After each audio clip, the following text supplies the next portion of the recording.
வணக்கம். ஆட்சி ஆரம்பித்து ஒரு வார காலத்திலேயே மக்களால் இவ்வளவு கேலிக்கும் கிண்டலுக்கும் உள்ளான ஒரு கட்சி அப்படின்னா தாவேக்கா மாதிரி இன்னொன்று நீங்கள் பார்க்கவே முடியாது. நான் பல சம்பவங்களை ஒன்றா பட்டியல் போடுறேன். அதுக்கு முன்னாடி ஒரு செய்தியை சிஎம் விஜய் அவர்களுக்கு சொல்ல விரும்புகிறேன். நீங்கள் தேர்தல் பரப்புரை காலகட்டங்களில் ஒரு செய்தியை சொன்னீங்க, போட்டி திமுகவிற்கும் தாவேக்காவிற்கும் இடையே என்று. அது அப்படி இல்லை. நீங்கள் ஒன்றை புரிஞ்சுக்கணும், போட்டி உங்களுக்கும் மோடிக்கும் இடையில தான். இதோ ஆதாரங்களை நான் பட்டியல் போடுறேன். முதல் ஆதாரம், சங்ககிரி என்று சொல்லக்கூடிய இடத்துல ஒரு மினி பஸ் ஒன்று வந்துக்கிட்டு இருக்கு. திடுப்புன்னு அது வழிமறைக்கப்படுகிறது. வழிமறைக்கப்பட்டதற்கான காரணம், அந்த மினி பஸ்ஸுக்குள்ளே விஜய் அவர்கள் கடைசியாக நடித்த ஜனநாயகன் திரைப்படம் ஒளிபரப்பப்பட்டிருக்கிறது என்பதுதான்.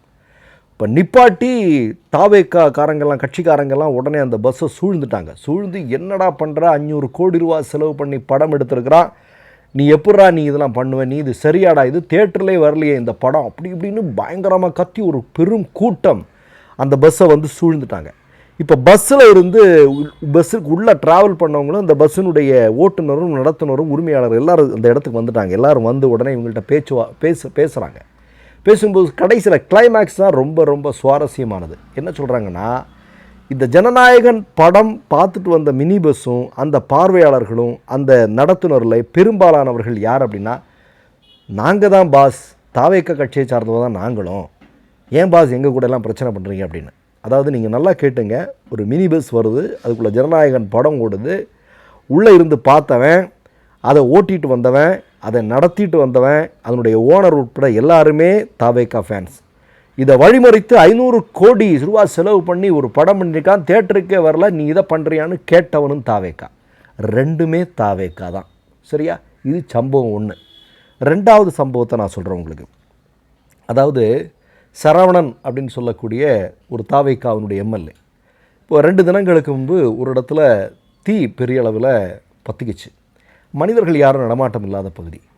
இவர் அங்கே போய் ஒரு ஃபோட்டோ ஷூட் நடத்துகிறார் பாருங்கள். இந்த தமிழ் சினிமாவில் இந்த உணர்ச்சிகரமான கதாநாயகர்கள் விஜய்ன்னு எடுத்துக்கலாம். இவங்கெல்லாம் வந்து இந்த சினிமாவில் வந்து ஏதாவது ஒரு பிரச்சனைனா உடனடியாக உள்ளே புகுந்து அதை காப்பாற்றுற மாதிரி பண்ணுவாங்க. அந்த மாதிரி ஒரு ஒரு ஒரு போலியான ஒரு பார்க்குறதுக்கே நமக்கு வந்து ஐயா இது என்னடா இது அப்படிங்கிற மாதிரியான ஒரு தோற்றம் ஏன்னா முழுக்க ரீல் போட்டு ஆட்சி பொறுப்புக்கும் இந்த கட்சி இல்லையா, இன்னமும் அதெல்லாம் தான் அவர்களுடைய மைண்டில் இருக்குது அப்படிங்கிறதுக்கு அது ரெண்டாவது உதாரணம். மூன்றாவது உதாரணத்தை நான் சொல்கிறேன். ஒரு பெண்மணி தன்னுடைய வீட்டு பக்கத்தில் இந்த மாதிரி வந்து போதைப்பொருள் நடமாட்டம் இருக்குது, இது மாதிரி மதுபானம் விற்கிறாங்க அப்படின்னு சொல்லிட்டு போய் காவல் நிலையத்தில் புகார் அறிவித்திருக்கிறாங்க. புகார் அறிவித்த அடுத்த நொடியே இந்த பொண்ணோட வீட்டில் போயிட்டு மிகப்பெரிய அளவில் கொலை மிரட்டல் விடுத்திருக்கிறது. இப்போ ஏன்னா உங்களுக்கெல்லாம் தெரியும், விஜய் பதவியேற்ற 2வது நாளே ஒரு போலீஸ்காரர் வந்து சஸ்பெண்ட் செய்யப்பட்டார். போதைப்பொருள் தடுப்பு வந்து சரியாக பண்ணாதனால அவர் சஸ்பெண்ட் செய்யப்பட்டார். பாடுறா அவருடைய நடவடிக்கை பாரு இப்படின்லாம் சொன்னாங்க இல்லையா. ஆனால் நடந்திருக்கக்கூடிய செய்தி, ஒரு பெண்மணியின் மீது மிகப்பெரிய அளவில் கொலை மிரட்டல் விடுக்கப்பட்டிருக்கிறது. கடுமையான கொலை மிரட்டல். அவங்க பண்ணது வந்து இந்த மாதிரி மதுவான விற்பனை நடக்குது, அதாவது சட்டத்திற்கு புறம்பாக நடந்து கொண்டிருக்கிறது அப்படிங்கிறத சுட்டி காட்டினார். அதற்காக மிகப்பெரிய அளவில் கொலை மிரட்டல் அது நடந்திருக்கு அப்படிங்கிறதையும் சேர்த்து பார்க்க வேண்டியிருக்கிறது. இது சம்பவம் 3. 4வது சம்பவம் நீங்கள் எப்படி பார்த்தீங்க அப்படின்னா, இப்போது இந்த தாவேக்காவினுடைய கட்சியில் இருக்கக்கூடிய நபர் ராஜ்மோகன் கல்வி அமைச்சராக இன்றைக்கு பொறுப்பேற்றிருக்கிறார். அதற்கு முன்னால் அவர் பேசிய வீடியோ உங்களுக்கெல்லாம் நல்லா தெரியும். நான் வாடகை வீடு எப்படி வாடகை கொடுக்குன்னு தெரிலலாம் சொன்னதும், பிறகு அவர் வந்து வேட்புமனு தாக்கல், அவருடைய சொத்து விவர பட்டியலும், அவருடைய வீடு எப்படி இருக்குது அப்படிங்கிறத அவரே சொல்கிற அந்த வீடியோலாம் இன்றைக்கு சமூக ஊடகங்களில் வெட்ட வெளிச்சத்திற்கு வந்து கொண்டிருக்கிறது. எல்லாமே அதாவது ரீல் மூலமாக மக்கள் மத்தியில் ஒரு மிகப்பெரிய பொய்யை தொடர்ந்து பரப்பி அதன் மூலமாக ஆட்சி அதிகாரத்திற்கு வந்த கூட்டம் இன்றைக்கு அதன் மூலமாகவே அழிந்து கொண்டிருக்கிறார்கள் அப்படிங்கிறத நம்ம பார்க்க வேண்டியிருக்கிறது. ஒன்று நல்லா புரிஞ்சுக்கணும், இதே மாதிரி ஆட்சி பொறுப்பு இருக்குது. இந்த மாதிரி ரீல்ஸு, இன்ஸ்டாகிராம், சமூக ஊடகங்களில் மிகப்பெரிய பொய்களை தொடர்ந்து பேசி ஆட்சிக்கு அதிகாரத்திற்கு வந்தது தான் மோடியும் ஆர்எஸ்எஸும். ஆனால் இன்றைக்கு மோடியை 2014 1 கோடி பேர் ஃபாலோவர்ஸ்னு வைங்க, இன்றைக்கி 10,000 பேர் கூட அவருடைய வீடியோ பார்க்குறதுக்கு தயார் இல்லை. அதனால தான் இந்தியாவில் இருக்கக்கூடிய பெரும்பாலான ஊடகங்களை வாங்கி அவர் என்ன பேசினாலும் போட்டு பார்க்குறாங்க. ஆனால் எதுவும் ஈடுபடலை. அவர் மீண்டும் மீண்டும் ஆட்சி அதிகாரத்திற்கு வருகிறார் அப்படின்னா இப்படி அது நம்ம எந்த காலத்திலும் இந்தியாவில் பார்க்க முடியாத அளவிற்கான ஒரு ஜனநாயகத்திற்கு எதிரான செயல்களை செய்துதான் அவர்கள் ஆட்சி அதிகாரத்திற்கு வருகிறார்கள் என்பதை எனக்கு, ஏன்னா மக்கள் செல்வாக்கு என்றைக்கோ போயிடுச்சு. அந்த இடத்திற்கு விஜயினுடைய கட்சியும் தள்ளப்பட்டிருக்கிறது அப்படிங்கிறதான் உண்மை. ஒன்று நான் சொல்கிறேன், ஒரு பார் ஒன்று விஜய் சொன்ன உடனே பூட்டிட்டாங்க அப்படின்னு சொல்லிட்டு ஒரு பெண்மணி போட்ட வீடியோ பெரிய அளவில் வைரல் ஆச்சு. அதை வந்து நொங்கு எடுத்துட்டாங்க மக்கள், அது வேறு. ஆனால் நம்ம என்ன கேட்குறோம் அப்படின்னா, 40 வருஷமாக அந்த இடத்துல பார் இருக்கான். இந்த டாஸ்மார்க் விஷயம் வந்தே 23 வருஷம் தான் ஆகுது, நமக்கு எல்லாருக்கும் தெரியும். அது இல்லாமல் காலையில் போய் அந்த அம்மா வந்து அந்த பாரு வந்து க்ளோஸ் பண்ணியிருக்குன்னு போடுறாங்க. பார் திறக்கிறதுக்கே 12 மணி ஆகும். இந்த மாதிரி எந்த விதமான புரிதலும் இல்லாமல் உண்மைக்கு புறம்பான வீடியோக்களை தொடர்ந்து தயாரித்து கொண்டு இருக்கக்கூடிய ஒரு கும்பல்.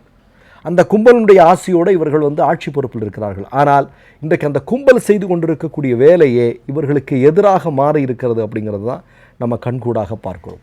ஒன்றை சொல்கிறேன் நான், அதாவது விஜய் அவர்கள் டிஃபனில் சாப்பிட்டாரு. இப்போ நமக்கு இப்போ எளிமையாக சாப்பிட்றாரு அப்படின்னா, அவர் சினிமா ஷூட்டிங்கில் அப்படி பண்ணியிருந்தா கூட நமக்கு எப்போவாது அப்படி ஒரு செய்தியை நீங்கள் பார்த்ததுண்டா? முதலமைச்சர் ஆனாரா, அவர் டிஃபன் கேரியரில் சாப்பாடு சாப்பிட்றாரு அப்படின்னு. இதை விட மிகப்பெரிய கொடுமை என்ன தெரியுமா? நான் எதற்காக சொல்கிறேன்னா, இப்போ விஜய் இன்றைக்கு சட்டமன்றத்தில் இருக்கக்கூடிய இடத்துல மிகப்பெரிய ஆளுமைகளெல்லாம் இருந்திருக்கிறார்கள். மிகப்பெரிய மனிதர்களெல்லாம், அறிஞர் அண்ணாவிலிருந்து, காமராஜர்லேருந்து, எம்ஜி ராமச்சந்திரன்லேருந்து, கருணாநிதியிலேருந்து, இப்படிப்பட்ட மிகப்பெரிய ஆளுமைகளெல்லாம் இருந்த இடம். அந்த இடத்துலேருந்து நீங்கள் சட்டமன்றத்தினுடைய முதல் நாள் அப்படின்னு நினைக்கிறேன் இவர் குறிப்பெடுத்துட்டு இருக்கிறார்.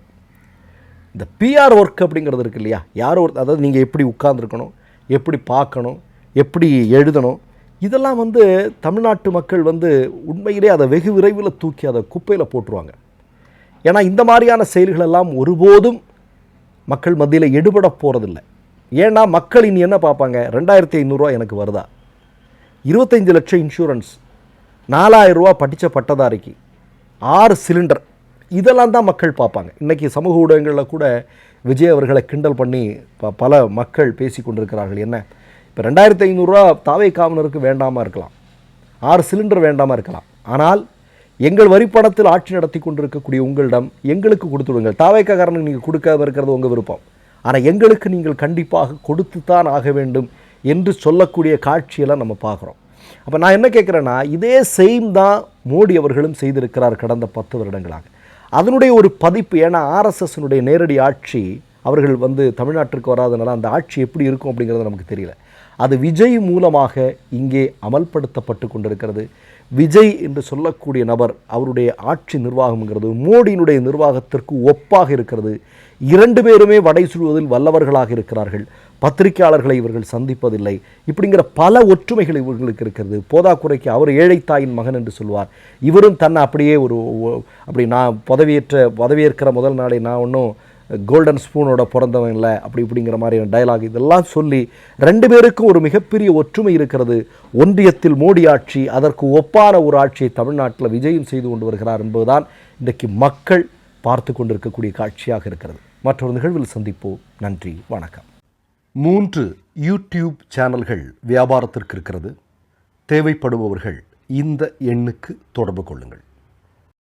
மை நேம் இஸ் ரெட் சேனலை சப்ஸ்கிரைப் பண்ணிக்கோங்க. அதுக்கப்புறமா பக்கத்தில் இருக்கிற ஜாயின் பட்டனை கிளிக் பண்ணீங்கன்னா ஒரு நியூ பேஜ் ஒன்று ஓப்பன் ஆகும். அதுலேயும் ஜாயின் பட்டனே கிளிக் பண்ணிக்கோங்க. அதில் பார்த்தீங்கன்னா credit R debit card options இருக்கு. இதில் உங்களுக்கு விசா, மாஸ்டர் கார்டு, ரிப்பே அப்படின்னு 3 ஆப்ஷன்ஸ் கொடுத்துருக்காங்க.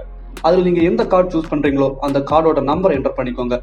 அப்புறமா கார்டோட வேலிடிட்டி மந்த் அண்ட் இயரை டைப் பண்ணிக்கோங்க. அடுத்தபடியா உங்க கார்டோட பின்னால சிவிசி கோடுன்னு சொல்லிட்டு 3 நம்பர்ஸ் கொடுத்துருப்பாங்க. அந்த நம்பரை இதில் என்டர் பண்ணிக்கோங்க. அப்புறமா அட்ரஸ் அண்ட் இன்ஃபர்மேஷன் என்டர் பண்ணிட்டு பைங்கிற பட்டனை கிளிக் பண்ணிக்கோங்க. ஒருவேளை உங்க கார்டு நம்பர் இன்வாலிட்னு காமிச்சிச்சுன்னா உங்க கார்டுல இன்டர்நேஷனல் யூசேஜை எனேபிள் பண்ணுங்க.